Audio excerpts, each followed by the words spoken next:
testosterone needs to be treated in more men than we thought of originally. If you have truly low testosterone, then you can't lifestyle your way out of this. I can't come in as some cocky men's health doc to our local funding stream and go, hey, guess what? I want everyone to be screened for testosterone, because they're going to go, yeah, we don't have the cash for that.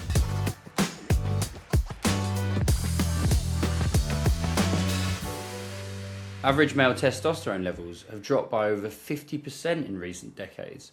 That isn't just about libido or building muscle. It's behind the modern epidemic of chronic fatigue, brain fog, stubborn belly fat, and millions of men are writing this off as just getting older. But here's where it gets controversial. While mainstream medicine relies on outdated averages and tells symptomatic men they're fine, private TRT clinics are handing out lifelong hormone injections basically like they're candy. Is this plummet in testosterone down to modern lifestyle, microplastics, stress? And if your levels are low, can you actually fix it naturally? Or do you need TRT? Well, men's health expert Dr. Jeff Foster is here to give us the hard truth. Welcome to the Wellness Report. Right, Jeff, let's kind of talk about this 50% drop, because I read this statistic the other day, and it's pretty surprising. What's your overall view on this? Yeah, it is pretty stark as a statistic. It's not that surprising, I guess, but it's worrying when you consider how important testosterone is for male health, especially when you think, I don't know, maybe even just 5-10 years ago, it was kind of the expectation that you just need testosterone to get through puberty. Maybe if you want it for sport or maybe have kids, then you kind of forget about it. But now we know that you need testosterone through your entire life. So if you then have a statistic that says 50% drop, well, that's going to have some major impact to overall male health. So yeah, it's pretty worrying stuff. And what does that look like, that low testosterone level in a sort of 35 or 40-year-old man walking into your clinic today?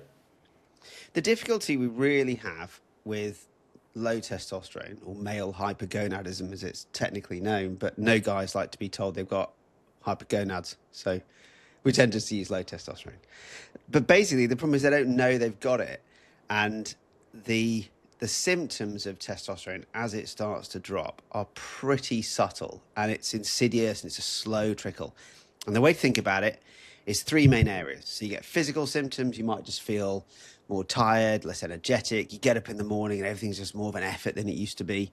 You might go to the gym, you train just as hard, but you can't put on muscle. You might eat the same, but you just get fatter. And then from a mental perspective, everything's just a little less enjoyable. Sometimes you get told you're grumpy, you're a middle-aged man, you have more anxiety, you don't remember things as well. And then from a sexual perspective, everyone imagines that if your testosterone drops, you're not going to have sex anymore. You'll have profound erectile dysfunction or something. But it doesn't work like that. In the earlier stages, it's just more of a kind of loss of interest. So if it's offered, brilliant, guys will go for it. But whereas previously they may have initiated or maybe thinking about it more, these things start to disappear. And the big problem is that when you put all that together, well, that kind of fits the picture of the social narrative of what it is to be a middle-aged man, because that is what happens when you're middle-aged, isn't it? You don't go to the gym as much. You've got kids, you work really hard, your wife perimenopausal, menopausal, and you hate each other. You've been married for 10 years or something. And all of these things start to push into this idea that it's normal, so no one thinks they've got testosterone problems, whereas in fact, a proportion of the population do have low T, and it's something you can fix. Is low T then is the main symptom zero sex drive or low sex drive, or there are other problems as well? It's too hard to say, and this is the real issue in that if you really take away someone's testosterone, supposing someone has prostate cancer or testicular cancer, or they get mumps or chitis and they weren't vaccinated and it causes testicular damage, and then you get real drops of testosterone, then yes, it causes complete sexual dysfunction. You get erectile dysfunction, no sex drive, and all the other really nasty symptoms that go with extreme testosterone loss. But for most men, it is more subtle than that. And what's really interesting is, depending on where your androgen receptors are most densely populated, guys feel it in different ways. And we've had some guys come in who'll go, yeah, but I still feel fine, sex drive's okay. But other guys come in saying the only thing they've lost is sex drive. So it's very unique. But there is quite a good correlation between a drop in desire or libido or sex drive and a drop in testosterone. So it's not the definite yes, but it's definitely a contributor in a lot of men. So I guess that leads then, Jeff, to the question: is what is causing this? Is this lifestyle or environmental? If I said it's even more annoying than that, it's slightly more complicated because it's a bit of everything, which is a rubbish answer. But the first thing is that if you just look at low testosterone as a condition in itself and you ignore this statistic of 50% drop, then actually it's something we haven't been taking seriously enough at all in medicine since we realized testosterone was a thing in the 1930s. Even now, we're still slow on the uptake as doctors to realize the importance of what testosterone does. So there's this whole movement to try and get us to understand that actually testosterone needs to be treated in more men than we thought of originally. So that's irrelevant to this 50% drop. You then add in the fact that there's this significant percentage drop, which is probably due to a multitude of factors, and loads of guys have got low T. So going into the 50% statistic that's come out, it's probably a combination of all the things you mentioned. So lifestyle is really important. Stress, being more obese, having poor diets, not exercising, all contribute to low testosterone, and poor sleep. But then we think there are some contributors in terms of microplastics and endocrine disruptors. But what I'm really keen to stress is that you can't just pin it on the one thing because, for example, there have been some papers that show that these microplastics or endocrine disrupting plastics, etc., suggested don't actually affect testosterone. So I don't think that's necessarily true in all cases, but I think you have to say, well, odds are if you're getting 50% drop, which is massive, it's likely to be more than one thing. So it's probably all little things in our lives that we do now that just were not as good for us 50, 60 years ago. So you mentioned a couple of those potential causes there, and one of them is the microplastics.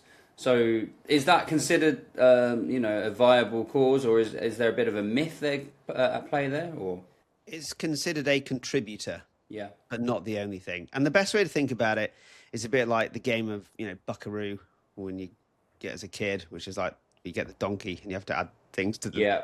back of the donkey. I mean, it's an awful analogy in many ways, but you get the idea.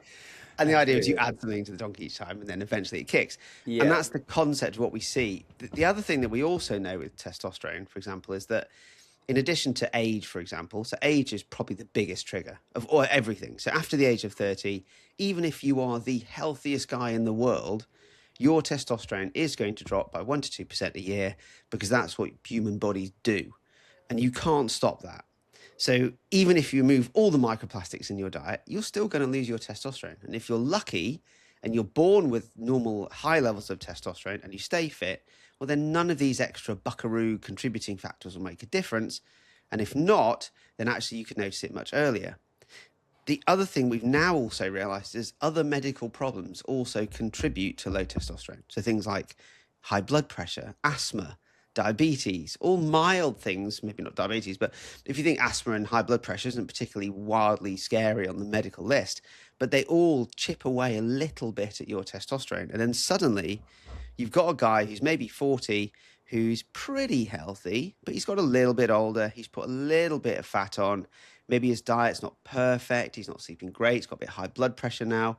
Maybe he's bought some antifungal tablets for his fungal nails, and all of these add together. Now you've got this perfect storm of what becomes low testosterone. In my research, I found that in some cases there are certain men that have been misdiagnosed or told by their doctors that their blood tests are normal, even when they feel completely exhausted and symptomatic. So is this a problem that is occurring with low testosterone? It goes back to that original point you said around 50% drop. It's very tricky because even 20 years ago, we devised, or it would have been me then because I just qualified, but 20 years ago, they devised the reference ranges for what they defined as low testosterone. And that would have been in the UK, something like 6, maybe 7 nanomoles per litre total testosterone. And anything less than that is classed as low T. And that's fine. But then the guidance nationally is updated since then. And we now know that higher levels can mean low testosterone. So the British Society of Sexual Medicine, which is kind of like we use as the gold standard for guidance for low testosterone, said actually it should be 12 nanomoles per litre or less.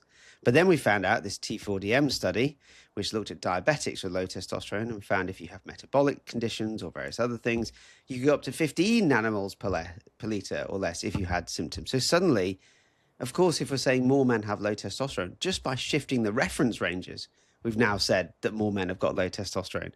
But the NHS doesn't follow the latest guidance. It still follows the guidance from 20 years ago. So you go to your doctor and you say, I think I've got low testosterone. Look, I've read all these symptoms. You have your test. And he goes, well, you're level 6, so it's fine. And you go, oh, right, it doesn't. Okay, fine. So you go away because you don't know you better. And the other thing is the doctor doesn't necessarily know because outside of testosterone, I'm not a specialist in every area, and I wouldn't know to go against the reference range that's printed on the screen in front of me. To make it even more complicated, we then have free testosterone, which is the bioavailable testosterone. So, not to get too boringly biochemical, but if you imagine that 97% of all the testosterone you produce is actually just stuck and bound to these proteins, and only 3% is usable, but you have to ask for this test specifically, and it's not the same as the total. So if you don't ask for the free testosterone level, you come out of there with a normal T. Supposing your testosterone comes back at 14, and you're like, oh, but I feel like I've got all these symptoms, but we never checked your free or how much testosterone you can actually use, and then you go away very unhappy. The doctor thinks, well, nothing wrong with this guy. It's all psychological. You get an antidepressant, maybe some Viagra, and you go home. And of course, you've never fixed the issue. So it's a bit of a minefield out there. But on the flip side, we're seeing a boom in online TRT clinics handing out testosterone like candy. So, what are the dangers of starting TRT too early? You know, before I guess you've got we know for sure that you've got low T levels. It's really tricky because, for example, in the US, pardon me, they estimate in the US that around a quarter of men have started on testosterone without any blood test at all, which I just don't think you could get away with in the UK. And it's quite astonishing when you think about the impact of what testosterone is going to do to not even be screened before you start on this treatment. And it's very tricky because some people want to use testosterone as a longevity drug, which it isn't really, but maybe it kind of does have that effect, but that's not what it's for. And then you get the impact of influencers and younger people, the looks maxing trend that's out there. And they want to say, well, you should be on testosterone in your 50, like, I don't know, late teens, early 20s or something. And that pushes more people to clinics that shouldn't be going. So you can see how a private provider, if they're perhaps not particularly reputable, might say, wow, there's a big market I can cash in on here. And they can start giving testosterone to anyone who comes in and says they want it. The one thing we have to reasonably consider is that the NHS is a struggling system. And at the minute, I can't get my patients in for 2-week cancer waits. We can't get them seen for their hip replacement, having to wait 2 years. Or if you want to see an endocrinologist for your low testosterone in the NHS, it's 6 months to a year, maybe 18 months. It's a long, long wait. So there's nothing wrong in private providers filling the space that the NHS can't fund. And we're going to be moving towards that in the NHS, in medicine in general, because demand is stripping supply to such a degree now that if you want to look after your health in preventative ways, you are going to have to pay for that. And we can't, and working as an NHS doctor, I totally get that. I can't come in as some cocky men's health doc to our local funding stream and go, hey, guess what? I want everyone to be screened for testosterone, because they're going to go, yeah, we don't have the cash for that. So there's nothing wrong intrinsically with private men's health clinics running services. And it's good, because if you didn't have them, then no one's going to be treating these men. But on the other hand, you just want to make sure the ones that are doing it are following the guidance and doing things they should be doing. Absolutely. So if a man gets his blood tested tomorrow and finds his testosterone is borderline low, what are the top 3 non-negotiable lifestyle changes he must make before touching a needle? Yeah, it's a funny question in a way. If if you saw a woman who was menopausal and you saw her in clinic, said, yeah, you're definitely going through menopause, but before I give you HRT, I need you to do X, Y, and Z in your lifestyle, it'd be absolute furore. You wouldn't say that. You just give the person HRT. Yeah. And yet we do have this thing with testosterone. And again, it's really tricky because in some ways you are right. Because testosterone is oddly sensitive to external factors in a way that estrogen isn't, and the insulin isn't. Well, I suppose insulin's slightly different, but in related to same sex hormones, it isn't quite the same. If you have truly low testosterone, then you can't lifestyle your way out of this. Right. But I think if you're borderline, then supposing you do a test, I don't know, and it comes back at, say, 11 or 12, and you think, well, you know what, I'm not really looking after myself, then yes, I agree. But if it comes back at 6, then you need the treatment no matter what you do, because the lifestyle can only improve it by a small degree of digits. In terms of those, because I kind of waffled your question there, but in terms of specifically what you need to do, none of it is rocket science stuff. I used to say brain surgery, but a mate of mine is a neurosurgeon and he's not that bright. So we'll just say rocket science. And basically it's just 4 pillars stuff. And it's the same thing you should be doing anyway as a healthy guy. So we want you to get between 6 and 8 hours sleep as an adult. Now, it has to be good quality sleep. And it's not just the total amount, but it's the time you are sleeping long cycles. So to get your testosterone release in the morning, you need an early morning surge of testosterone. That's why men get morning erections.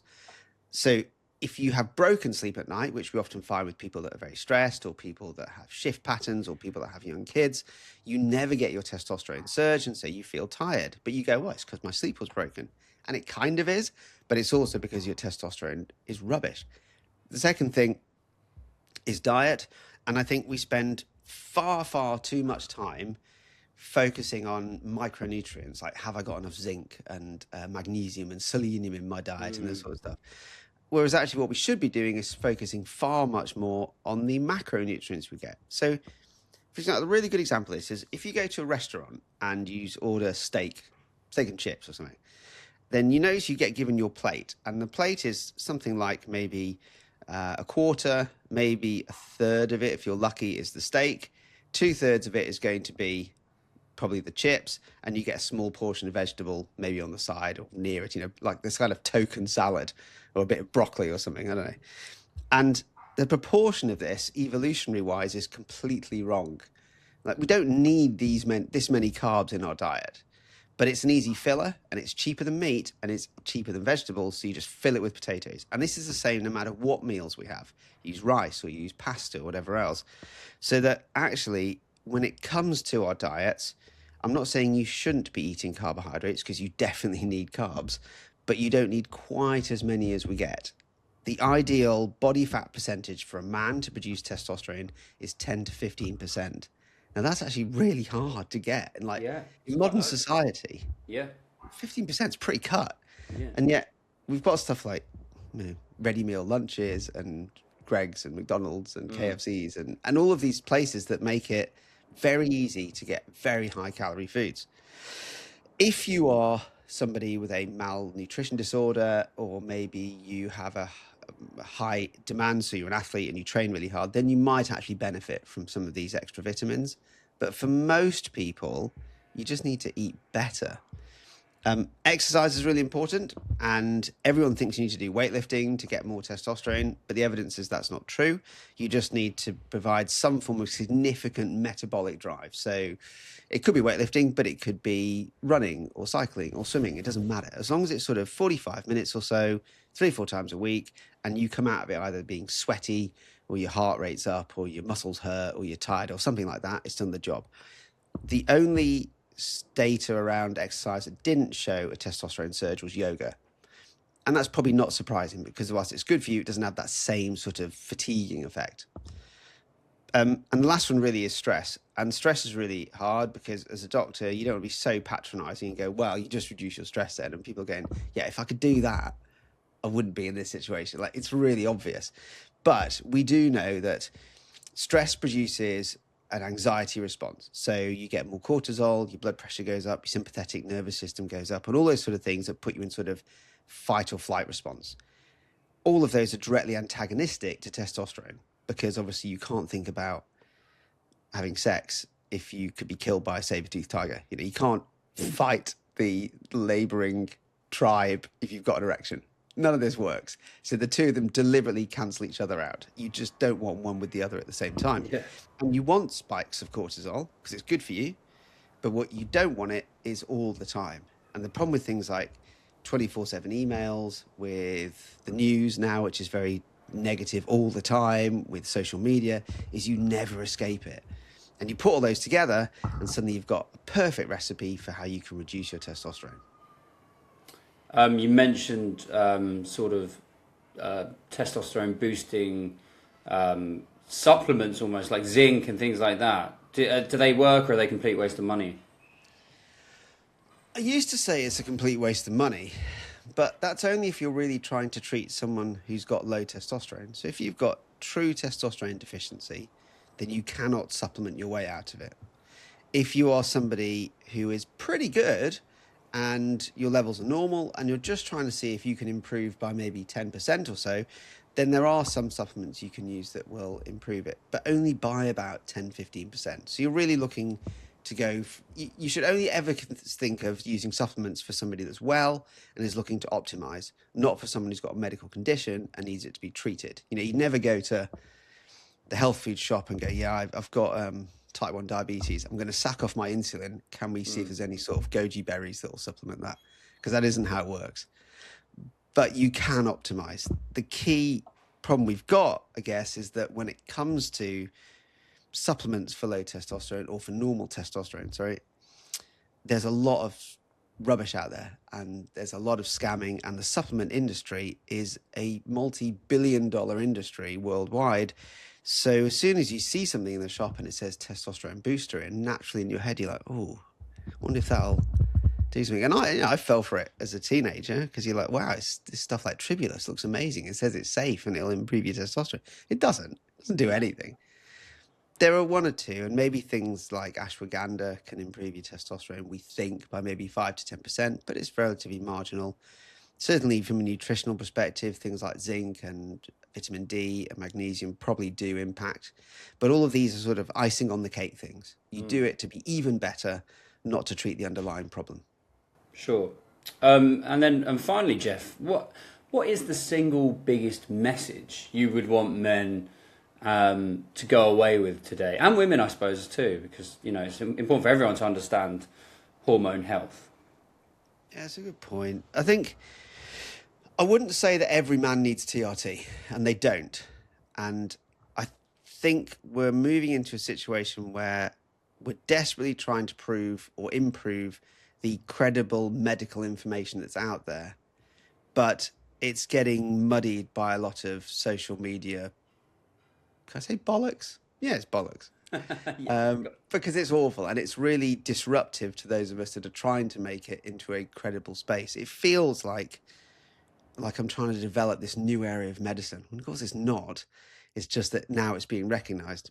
I think the one thing I'd say to every guy, if you're sort of over 30, maybe over 35 in particular, testosterone is the single best indicator of a man's current health. So if you just get yourself tested and the level comes back as normal, great, you're doing really well.